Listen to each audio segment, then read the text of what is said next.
Praise the lord. హల్లెలూయా. ప్రభువునందు ప్రియ దేవుని జనాంగమా, మన ప్రభువును రక్షకుడైన యేసుక్రీస్తు ప్రభుల వారి ప్రశస్త నామములో మీకు శుభములు తెలియజేస్తూ ఉన్నాను. నేటి వాక్య ధ్యానముగా ఆదికాండము 50వ అధ్యాయము 1 నుండి దేవుని వాక్యాన్ని చదువుకుంటూ ధ్యానం చేసుకుందాం. యోసేపు తన తండ్రి ముఖం మీద పడి అతన్ని కుర్చీ ఏడ్చి అతని ముద్దు పెట్టుకునేను. తరువాత యోసేపు సుగంధ ద్రవ్యములతో తన తండ్రి సేవమును సిద్ధపరచవలనని తన దాసులైన వైద్యులకు ఆజ్ఞాపించాను. కనుక ఆ వైద్యులు ఇశ్రాయేలును సుగంధ ద్రవ్యములతో సిద్ధపరచిరి. సుగంధ ద్రవ్యములతో సిద్ధపరచబడిన వారి కొరకు దినములు సంపూర్ణమగునట్లు అతని కొరకు 40 దినములు సంపూర్ణములాయను. అతని గూర్చి ఐగుప్తీయులు 70 దినములు అంగలార్చిరి. అతన్ని గూర్చిన అంగలార్పు దినములు గడిచిన తరువాత యోసేపు ఫరో ఇంటి వారితో మాట్లాడి, మీ కటాక్షము నా మీద ఉన్న ఎడల మీరు అనుగ్రహించి నా మనవి ఫరో చెవిని వేసి నా తండ్రి నా చేత ప్రమాణము చేయించి, ఇదిగో నేను చనిపోవచ్చున్నాను, కనానులో నా నిమిత్తము సమాధి త్రవించి తినే కదా, అందులోనే నన్ను పాతి పెట్టవలనని చెప్పాను. కాబట్టి సెలవైతే నేను అక్కడికి వెళ్ళి నా తండ్రిని పాతిపెట్టి మరలా వచ్చేదనని చెప్పుడనెను. అందుకు ఫరో, అతడు నీ చేత చేయించిన ప్రమాణం చొప్పున వెళ్ళి నీ తండ్రిని పాతిపెట్టమని సెలవిచ్చాను. కాబట్టి యోసేపు తన తండ్రిని పాతిపెట్టుటకు పోయాను. అతనితో ఫరో ఇంటి పెద్దలైన అతని సేవకులందరూ, ఐగుప్తు దేశపు పెద్దలందరూ, యోసేపు ఇంటి వారందరూ, అతని సహోదరులను, అతని తండ్రి ఇంటి వారును వెళ్ళిరి. వారు తమ పిల్లలను, తమ గొర్రెల మందలను, తమ పశువులను మాత్రము గోషెను దేశములో విడిచిపెట్టారు. మరియు రథములను రౌతులను అతనితో వెళ్ళినందున ఆ సమూహము బహు విస్తారమయ్యను. యోర్దానునకు అవతలనున్న ఆరదు కళ్ళమునొద్దకు చేరి అక్కడ బహు ఘోరముగా అంగలార్చిరి. అతడు తన తండ్రిని గురించి 7 దినములు దుఃఖము సలిపెను.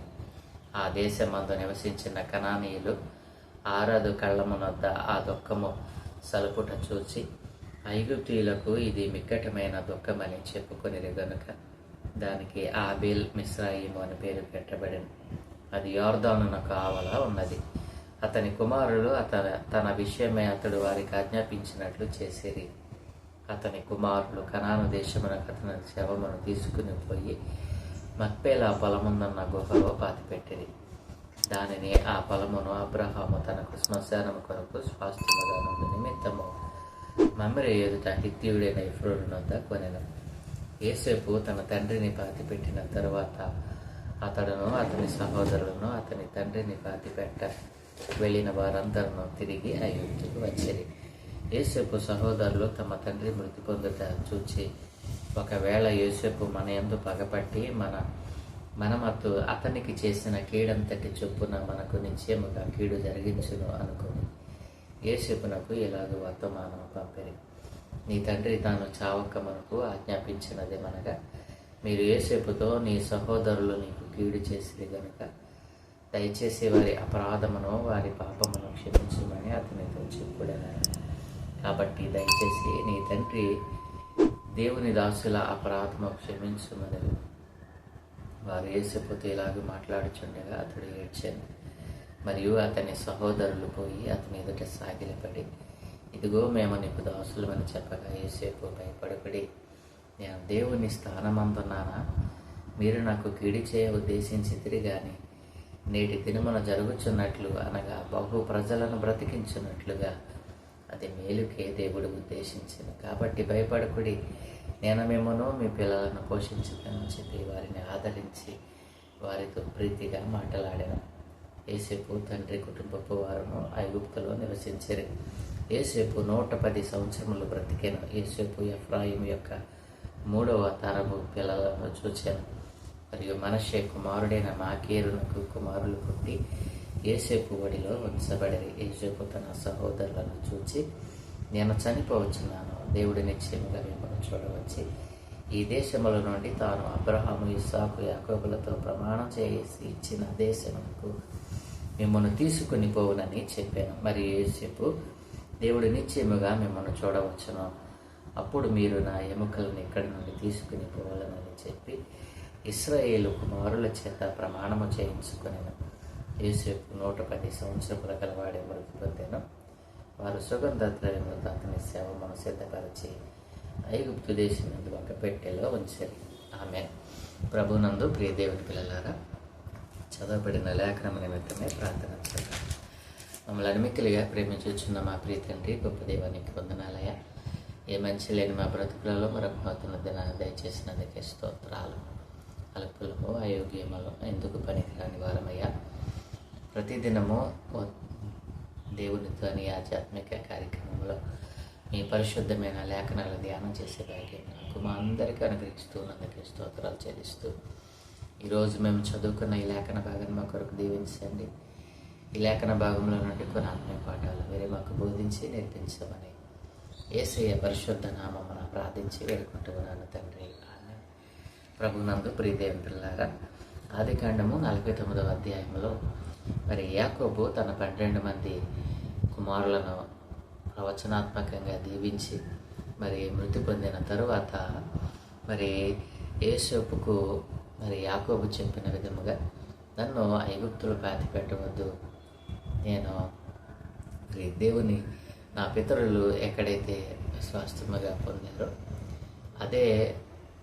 అదే సమాధిలో నన్ను కూడా ఉంచమని మరి యోసేపుతో ప్రమాణం చేయించుకుని యాకోబు చనిపోతాడు.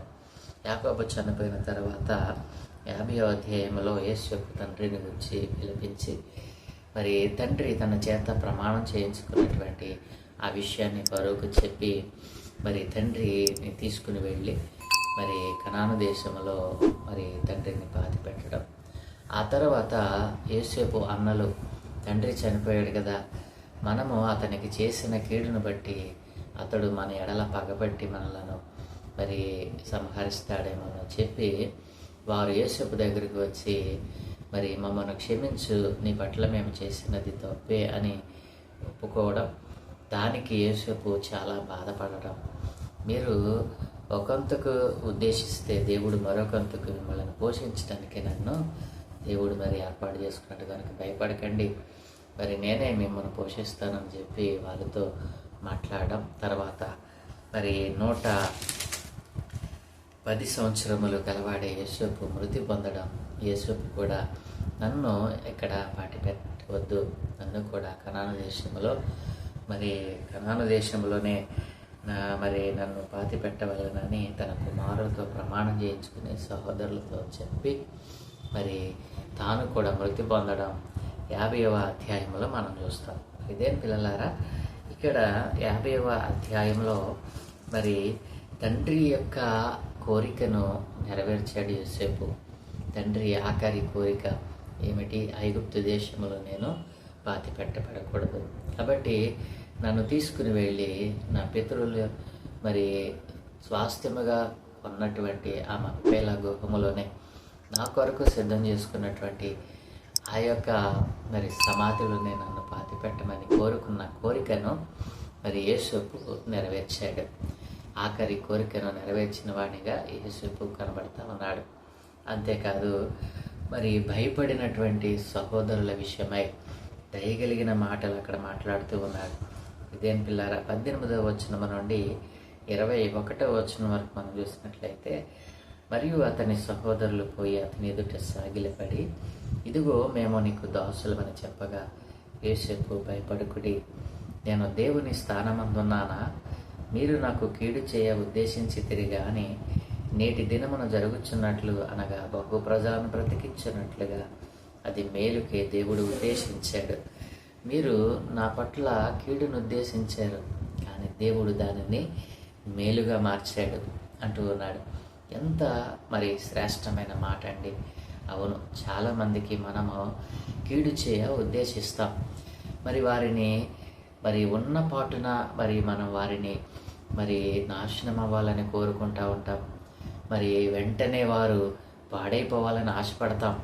వెంటనే వారి మీదికి ఉగ్రత దిగి వచ్చేయాలన్నట్ట మరి బలంగా దేవుని దగ్గర మనం మరి ఆ విన్నపాలు చేస్తూ ఉంటాం. నా ప్రియ దేవుని పిల్లలారా, మన పొరుగు వారి మీద, మన చుట్టుపట్ల ఉన్న వారి మీద, మన స్నేహితుల మీద మనం ఇలాంటి మరి ఇలాంటి లక్షణాలను, ఇలాంటి అనుభవాన్ని, ఇలాంటి కోరికనే మనం కోరుకుని ఉంటాం, కోరుతూనే ఉంటాం ప్రియదేని పిల్లరా.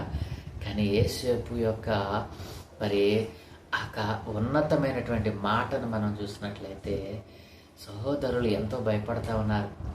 వానికి చేసిన కీడును బట్టి మనలను మరి ఎలాగునైనా శిక్షిస్తాడు, మన మీద పడతాడు, మనలను మరి నాశనం చేస్తాడు అని వారు భావించారు. వారి ఉద్దేశం ఏమిటి?